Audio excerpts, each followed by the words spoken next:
As far back as I can remember, I always wanted to be a gangster. Welcome to Watch Mojo, and today we're counting down the most detailed and/or period-accurate crime films ever. Since when is it a crime to go to Colorado? Since homicide detectives in surrounding states started looking for commonalities in their open cases and found ways to make you fit. Number 10, The Wolf of Wall Street. Helmed by Martin Scorsese, The Wolf of Wall Street delves into the life and times of stockbroker Jordan Belfort. Now, did you really pitch a stock in your job interview? I had to do something to stand out, right, sir? The chaotic events might seem too crazy to be true, but they're much closer to reality than you might expect. The jet skis just went overboard! Most of Belfort's financial schemes at Stratton Oakmont were based in fact. Even after changing names and making composite characters, the screenplay provides many details about the corrupt business and its infamous pump and dump scams. First we pitch them Disney, AT&T, IBM, blue chip stocks exclusively. Companies these people know. There's also the excessive drug use and partying that stems from factual accounts. This includes crashing a car after getting high on Quaaludes in a scene that exemplifies Belfort's worst impulses. It was a miracle I wasn't killed. Well, you know that I didn't kill anybody else. Number 9, The Assassination of Jesse James by the coward Robert Ford. Famous for its length and slow pace, The Assassination of Jesse James by the coward Robert Ford has developed something of a cult following. Director Andrew Dominic and cinematographer Roger Deakins create an immersive film that's well researched from period photographs and other materials. I don't want you to skip off up to your room and pout without knowing why I come by for this visit. Why'd you come by? So you could tell us how sorry you are yet to slap our cousin Albert around? The writer of the book was also present on set, essentially giving the project his blessing and playing a small part in the movie. The titular event is depicted as it apparently happened, followed by Robert Ford's attempts to profit from the killing. It might not be a typical piece of Hollywood entertainment, but it's an engaging interpretation of the James Gang's rise and fall. Why did you kill him?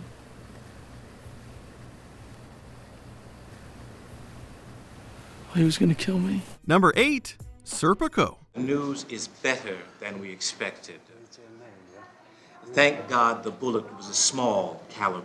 In this classic 1970s drama, NYPD detective Frank Serpico's journey to expose corruption receives the proper treatment. His testimony to the Knapp Commission was considered stepping over the line for his co-workers.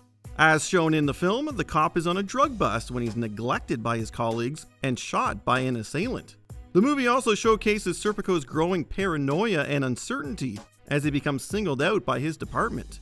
Pulling no punches, the gritty tale explores the protagonist's real crusade against the crooked cops around him. Get over here and empty your pockets. I don't do that. You're my prisoner. You do what I tell you to do. Get over here. He's going to get nasty about it. This also includes Serpico's surviving and speaking the truth about his experience. In order to ensure this, an independent, permanent, investigative body dealing with police corruption like this commission is essential. Number 7, Spotlight. You think it's that important? Yes, I do. Because obviously the church will fight us very hard on this, which won't go unnoticed by our subscriber base. Winning the Academy Award for Best Picture, Spotlight is an acclaimed drama about the Boston Globe's investigation into the abuse scandal in the Catholic Church. Director Tom McCarthy and his co-writer approached the story as journalists, diving into copious amounts of research and interviewing the real-life participants. The Globe reporters even had a chance to fact-check the script. Further analysis of the movie finds that a majority of the plot is true, with limited changes being made in order to condense the experience into a feature film. Phil's put me in touch with some of the other victims. I'm pretty confident all of his priests are going to check out. So it is 13 priests? Yeah. Looks that way. Many of the events, characters, and even sets were factually recreated. After a powerful ending, the credits also reveal the larger context of the crimes discovered by the Spotlight team. Number 6, The French Connection. Director William Friedkin came from a history of documentary filmmaking, making him a perfect candidate to direct this grounded cop story. Freeze! Jimmy, watch it, he's got a knife! Cloudy, watch it! The French Connection might not get every detail of the investigation perfect, but it does capture the spirit of police work during the period. Friedkin followed investigators on drug busts in order to figure out how they really moved and spoke to suspects. Don't talk back to me, man. What are you doing here? We saw the car, man. So we just car? No, we was breaking down the tires now. That's all it was. This influenced several moments in the film that almost feel too real in their ability to explore controversial police practices.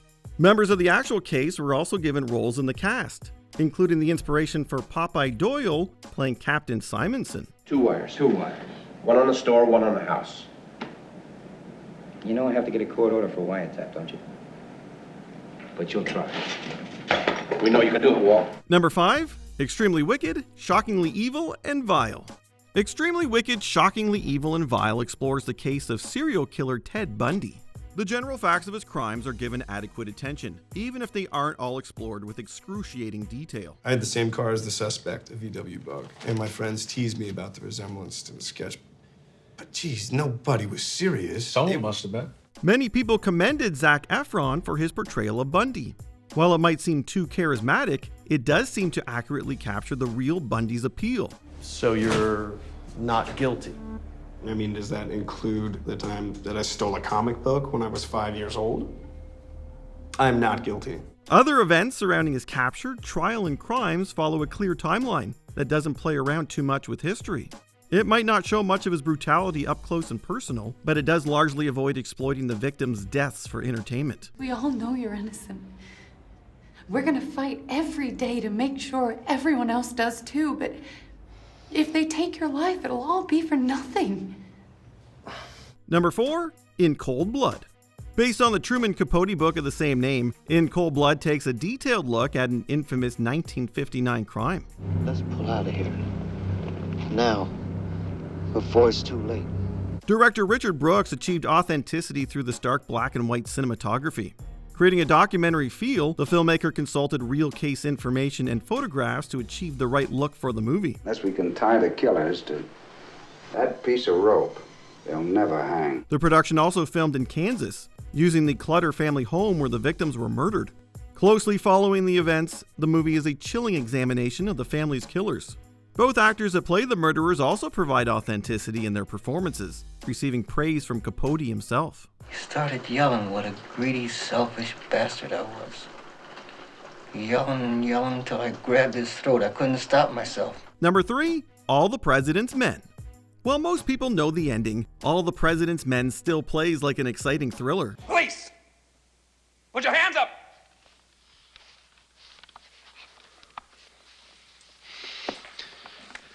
This comes about partly because it's so true. Journalists such as reporter Carl Bernstein were involved with the production, along with having co-written the book that inspired the movie. Washington Post involvement didn't stop there, as editor Ben Bradley ended up trying to help filmmakers capture the authenticity of the story.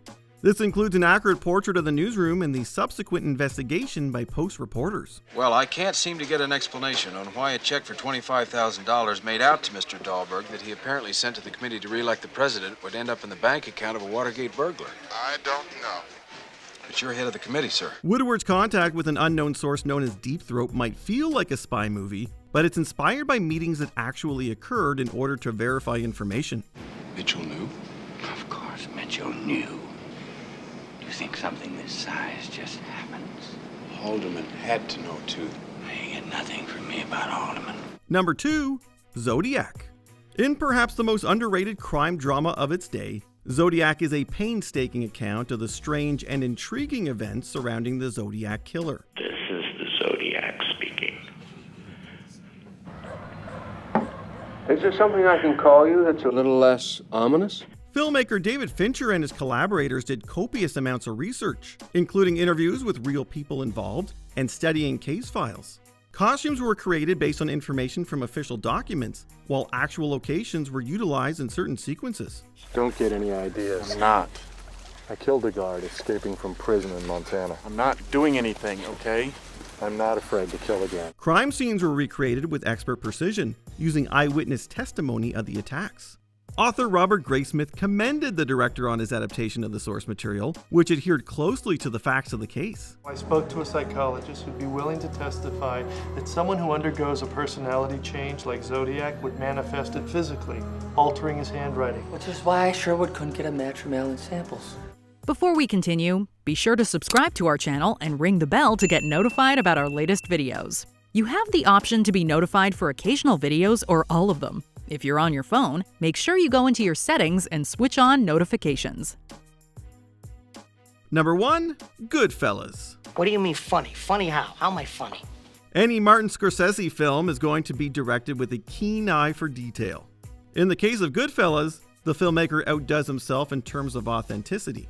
He perfectly adapts Nicholas Pileggi's book Wise Guy into a gritty story of Henry Hill's absorption into the mafia. For most of the guys, killing's got to be accepted.